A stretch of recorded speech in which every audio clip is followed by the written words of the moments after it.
Chapter 6। ये वो शख्स है जिसने मुझे ये किताब लिखना सिखा दिया, मजबूर कर दिया उसने मुझे ये किताब लिखने पर।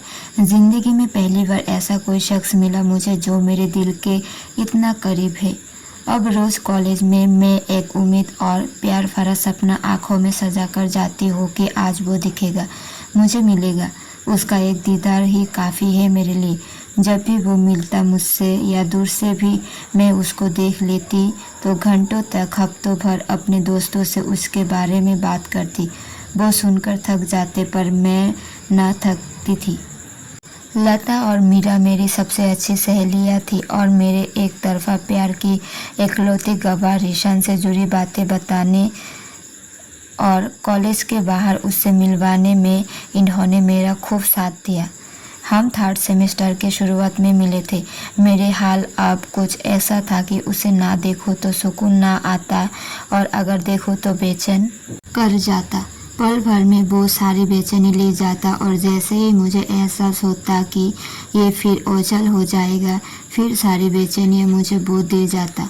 पहली मुलाकात के बाद रीशान से कॉलेज में बस पल भर की मुलाकात होती थी। ये खत लिखने का नहीं बल्कि सोशल मीडिया का ज़माना था, इसलिए कभी कभी मैं उसे दूर से ही देखकर रह जाती। हमारी बातों की शुरुआत भी सोशल मीडिया से हुई। अक्टूबर का महीना था, दिवाली आने वाली थी, इसलिए हम सभी अपने घर आए हुए थे। इतने दिनों बाद घर आई थी तो मैं अपने पुराने दोस्तों से मिलने गई थी। अच्छा समय बिताने के बाद हमने साथ में तस्वीरें ली। घर आकर मैंने रात को अपने सोशल मीडिया पर अपनी फ़ोटो अपलोड की और साथ ही लिखा, do I still need a caption. उस रात पहली बार रीशान का मैसेज मेरे पास आया। उसने कहा, ना सारे कैप्शन हल्के पड़ जाने हैं। हंसते हुए मैंने उससे पूछा कि इतनी अच्छी लग रही हूँ क्या? फिर उसने कहा, बिल्कुल। 19 अक्टूबर 2022 से हमारी बातों की शुरुआत हुई और अब मैं बस उसे दूर से ही नहीं देखती बल्कि बात भी हो जाती थी। लेकिन हमारी बात बस सोशल मीडिया पर होती थी।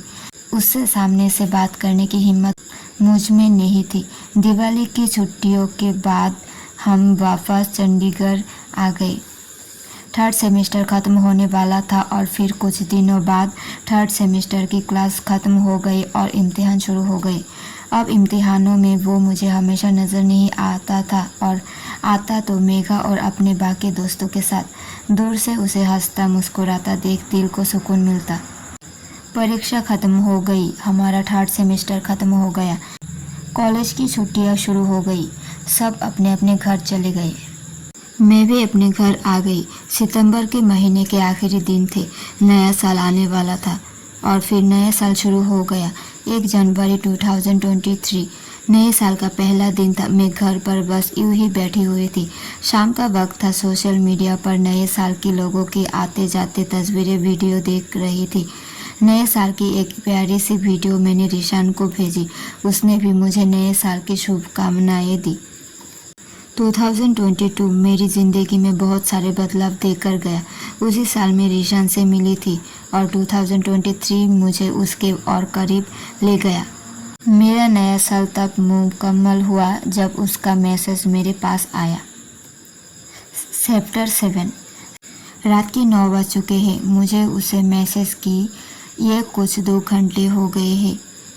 इन 2 घंटों का इंतज़ार बहुत पुरानी गुजरी हुई यादों की तरफ ले गया था। मैं फिर आ गई हूँ उन्हीं यादों में। लगता है जैसे कल की ही बात हो। जनवरी का महीना है। बातों का सिलसिला आगे बढ़ता जा रहा था। मैं उसे कभी भी किसी भी बहाने से मैसेज कर दिया करती। मैं उसे अपनी बातों बताती और वो मेरी सारी बातें सुनता। छोटी छोटी वो फिजूल की बातें जब वो सुनता तो मुझे अच्छा लगता, क्योंकि शायद मुझे कोई सुनने वाला नहीं था। जब मैं उसे बोलती कि कैसे तुम मेरी वो फिजूल बातें सुनते हो, वो कहता, I am all years you know. ये सुनकर मुझे बहुत अच्छा लगता। मैं नहीं जानती कि वो बस मुझे सुनता था या सबको, लेकिन मुझे बहुत अच्छा लगता था। कभी हाय हेलो की औपचारिकता नहीं करती थी, सीधा उसे बोलती कि कहाँ हो तुम। पहली बार बोलने पर वो शक पका गया था। फिर बोलता, क्यों? मैंने उसे कहा, ये हाय बोलने का तरीका है। मुझसे औपचारिकता नहीं होती, या यूँ बोलो कि उसके साथ तकल्लुफ़ नहीं कर पाती थी। कभी हम दोनों एक दूसरे के साथ पोस्ट शेयर करते और फिर भेजी हुई पोस्ट पर बात करते। कभी मैं उसको अपने बचपन की बात बताती तो बड़े चाव से वो सुनता। कभी मेरी खिंचाई करता तो कभी मैं उसकी तारीफ कर देती। मैं हमेशा उसे उसके अतीत से आगे बढ़ने के लिए कहती। एक बार उसने सोशल मीडिया पर कुछ पोस्ट किया जिसने मुझसे जिक्र किया कि वो अपनी ज़िंदगी में एक ऐसी जगह पर अटक गया है जहाँ से आगे बढ़ने की कोई उम्मीद नहीं दिख रही है। मैं खुद को रोक नहीं पाई। मैंने उससे कहा कि क्यों खड़े हो वहाँ, बढ़ जाओ आगे। उसने कहा, मुझे भी नहीं पता कि मैं अब भी क्यों वही खड़ा हूँ। शायद उससे जुड़े रहने का यही एक जरिया है। मैंने उससे कहा कि जुड़ना है तो अपने आप से जुड़ो। उसने कहा उसे इन चीज़ों पर विश्वास नहीं और कहा कि मेरे पास कुछ खोने का नहीं है तो मुझे कुछ फ़र्क नहीं पड़ता, बस मैं दिखावे के लिए अपने चेहरे पर हंसी रखता हूँ। मैंने उससे कहा कि तुम्हारे पास तुम हो, खुद को मत खो, और कहा कि हाँ, मैं जानती हूँ तुम्हारे चेहरे पर हमेशा दिखता है कि ये हंसी झूठी है। तुम बस दिखावा करते हो खुश रहने का, और इसलिए मैं तुम्हें बेफिक्र कहती हूँ। मैंने उससे कहा कि आप हर चीज़ एक हंसी में नहीं छुपा सकते, कभी कभी हंसी सब कुछ कह देती है। उसने कहा, हाँ, आई हैव टेरिबल स्माइल, बस दांत दिखा देती हूँ। मुझे उसकी बात सुनकर हंसी आ गई और फिर मैंने उससे उसकी हंसी बयां करने के लिए ऑडियो भेजने के लिए पूछा तो उसने कहा है, मैं जानना चाहता हूँ तुम पहली हो जो मेरी हंसी बयां कर रही हो। उस रात मैंने बार बार ऑडियो लिया था और फिर जाकर उसे ऑडियो भेजी थी। मेरे ऑडियो भेजने के बाद उसका जवाब आया कि मेरी इतनी लंबी लड़ाई तुमने एक मैसेज में शून्य कर दी। कुछ इस तरह ही हमारी बातें बढ़ती रही। ऐसे ही बातों की गुफ्तगू चलती रही थी। मैं उसे हमेशा आगे बढ़ने और पुरानी ज़िंदगी को भूलने के लिए कहती। मुझे उससे प्यार है इसलिए नहीं, मैं उससे आगे बढ़ने और किसी का हाथ थामने के लिए कहती। मैं बस उसकी चिंता करती थी, उसका ख्याल करती थी। मैं हमेशा उसे खुश देखना चाहती थी, दिखावे का खुश नहीं, सच में खुश देखना चाहती थी। उसे रोज़ यूँ बिखरता और ज़्यादा टूटता देखना मुझे तोड़ देता था। मैं उसके लिए क्या कर सकती थी कुछ समझ नहीं आता था। ज़्यादा उसे आगे बढ़ने के लिए कहना मुझे लगता कि कहीं वो मुझसे नाराज़ ना हो जाए या फिर परेशान महसूस ना करे, इसलिए मैं ज़्यादातर उससे इधर उधर की बात करती और साथ ही मैं अपनी बात भी कह देती थी। चैप्टर 8। बार बार उसे आगे बढ़ने का भाषण देने पर उसने मुझसे पूछ ही लिया कि तुम मेरे बारे में बहुत चिंता करती हो, ऐसा क्यों? अब उसकी इस बात का क्या जवाब दूँ मैं? उसे कैसे बताऊँ उसकी क्यों चिंता है मुझे? कैसे बताऊँ उसे कि उससे दिल लगा बैठी हूँ मैं? बहाने से जवाब देते हुए मैंने उससे कहा कि मैं चिंता नहीं महसूस कर सकती हूँ, मैं भी ऐसी ही हूँ, बहुत सारी चीज़ों से गुजरी हूँ मैं, और हंसते हुए कहा कि मुझे अपनी ये आदत ठीक करनी होगी। मैंने कहा कि अगर मैं इससे उभरने में तुम्हारी मदद कर सकती हूँ तो क्यों नहीं। उसने कहा, तुम मुझे जानती नहीं हो, तुम थक जाओगी, मुझे कोई उम्मीद नहीं है। मैंने कहा, नहीं थकूंगी, तुम ना सोचना और मैं हाँ सोचूंगी। मैंने कहा कि बस तुम मुझसे परेशान ना हो जाना, मुझे लगता है कि अगर तुमने गुस्सा किया तो बहुत बुरा करोगे। तो कॉलेज का हाल ही का एक ही किस्सा उसने मुझे बताया कि कैसे बिना किसी बात के क्लास के एक लड़की परीक्षा के वक्त उस पर चिल्ला दी। उसने कहा कि अगर वो लड़का होती तो मैं भी मुंह तोड़ जवाब देता, लेकिन मुझे शांत रहना ठीक लगा उस वक्त। मैंने हंसते हुए कहा कि देखा, मैंने कहा ना कि अगर तुमने गुस्सा किया तो बहुत करोगे। उसने कहा कि अब क्या पूरा ही पढ़ लोगी मुझे? वो किताब ही था मेरे लिए जिसे मैं गहराई से पढ़ना चाहती थी। मैं उसे 1-2 दिन छोड़कर किसी न किसी तरह बात कर लेती थी। एक रात मैंने उसे एक पोस्ट शेयर की और जब अगले दिन कुछ 4 घंटे की नींद लेकर उठी तो उस शायर किए हुए वीडियो पर उसके रिएक्शन का नोटिफिकेशन आया था। मैंने उसे गुड मॉर्निंग कहा, क्या और पूछा कि तुम सुबह सुबह क्या कर रहे हो। उसने कहा, मैं सोया ही नहीं।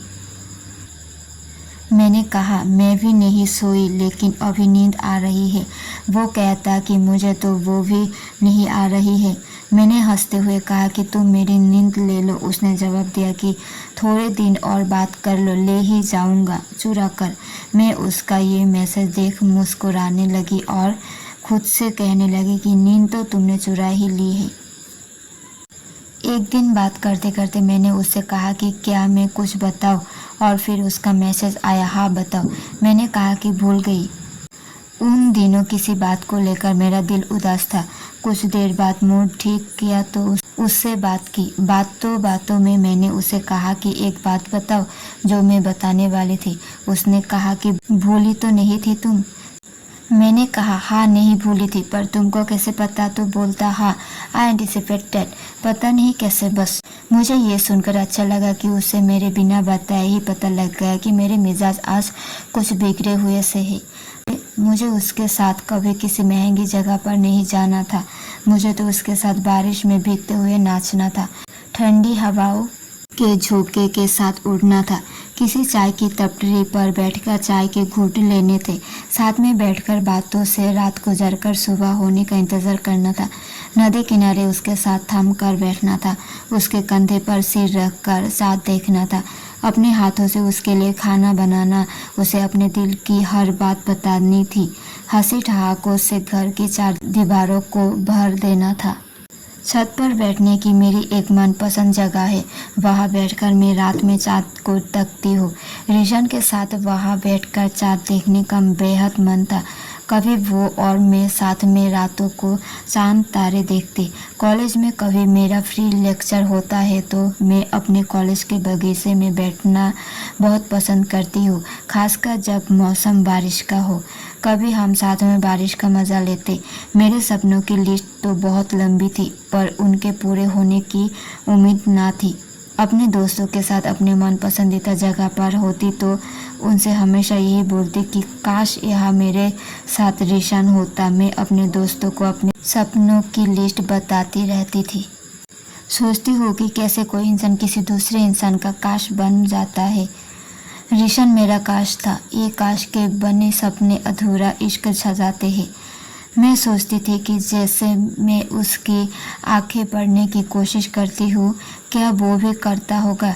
दिल तो चाहता कि वो मेरी बातों से ज़्यादा मेरी खामोशी सुने। दिल ना जाने क्या क्या चाहता, क्या क्या सपने सजोता, पर हर सपना पूरा हो ये ना ज़रूरी है, ना ही मुमकिन है। मैं जानती थी कि ये सपने कभी पूरे नहीं होंगे।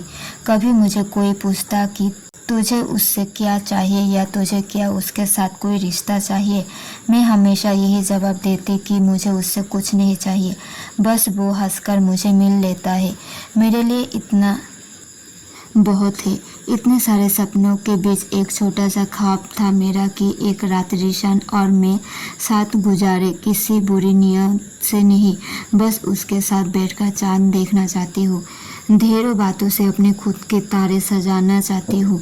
रात बीत जाए बातें करते हुए, तो कभी एक दूसरे की खामोशी पढ़ते हुए, तो कभी वो बोले और मैं सुनती रहूँ। चैप्टर 9। प्यार इंसान को कभी सुकून देता है तो कभी उसका बचा कुचा सुकून भी छीन लेता है। सुकून के साथ कभी बेशुमार खुशियाँ हाथों में थमा देता है जिसकी हमने कभी कल्पना भी नहीं की थी। ऐसी ही कुछ खुशी अभी मुझे हो रही है। लग रहा है जैसे मैं 7वें आसमान पर पहुंच गई हूँ। रिशन का मैसेज आया है। उसने कहा, ठीक है, इतना बोलने की ज़रूरत नहीं है। मैं उसका ये मैसेज देखकर हंसने लगी क्योंकि मैंने उसे ढेर सारे मैसेज किए थे जिसमें उसे मिलने के लिए प्लीज़ प्लीज़ करके मना रही थी ताकि वो मना ना करे। मुझसे वो पूछने लगा कि कब मिलना है, और तो मैंने कहा जहाँ तुम बोलो और जब तुम्हारे पास वक्त हो। इस तरह से हमने कल मिलने का तय किया है। खुशी से मैं पागल हुए जा रही हूँ। मुझसे ये रात नहीं काटी जा रही है। पूरा दिन मैं रात होने का इंतज़ार करती हूँ। आज इंतज़ार कर रही हूँ कि ना जाने कब ख़त्म होगी ये रात। नींद तो मेरी पहले ही उड़ चुकी थी। उसके मिलने आने की खुशी इतनी है कि 1000 बार कोशिश कर ली सोने की, लेकिन नींद नहीं आ रही। रह रह कर मुझे उसके साथ बीते वो पल याद आ रहे। कैसे वो मुझे हाय निशा कहता और हाथ मिलाता, कैसे मैं उसे देखती ही रह जाती। एक बार जब वो कॉलेज के कैंटीन में अपनी दोस्त के साथ बैठा था, उसने मुझे देखा और बुला लिया अपने पास। हाथ मिलाकर हेलो की और उसका हाथ पकड़कर सहारा लेकर मैं बैठ गई। याद आ रहा था कि कैसे वो सबसे गले लगाकर मिलता है, बस मुझसे ही हाथ मिलाकर हेलो करता था। थोड़ा बुरा लगता था, पर जब वो बस एक हेलो कहकर मेरा नाम लेता और हाथ मिलाता था तो लगता जैसे जब सब मिल गया। अच्छा लगता है मुझे उसके होठों पर मेरा नाम, उसका मेरे किसी भी बात पर साथ देना करना। जैसे जब मैंने उसे बताया था कि मैं चलती हूँ तो लोग मुझे सहानुभूति की नज़रों से घूरते हैं, उनकी नज़रों में अब मैं अक्षम हूँ, तो उसने कहा था कि नहीं, मुझे तो नहीं लगती, मुझे तो नॉर्मल लगती हो। उसकी ये बात आज भी मेरे चेहरे पर मुस्कुराहट ले आती है। 4th सेमेस्टर में जब हमारे कॉलेज का पहला दिन था और मेरा सेक्शन बदल गया था, मैंने उसे नहीं बताया था। मैंने जब वो और मीरा से मिला और उसने पूछा कि कहाँ है निशा, अभी तक कॉलेज नहीं आई क्या, तब मीरा ने उससे बताया कि मेरा सेक्शन बदल गया और फिर वो सब मुझसे मिलने मेरे क्लास के पास आए। पूरे 1.5 महीने की छुट्टी के बाद मैंने उसे देखा था। उसको देखा तो देखती रह गई। उसकी आंखों में वो चमक और मेरा उससे देखना, और ना जाने वो क्या ढूंढता हुआ पूरी दुनिया को देखता रहा। वो हमेशा ऐसा ही था।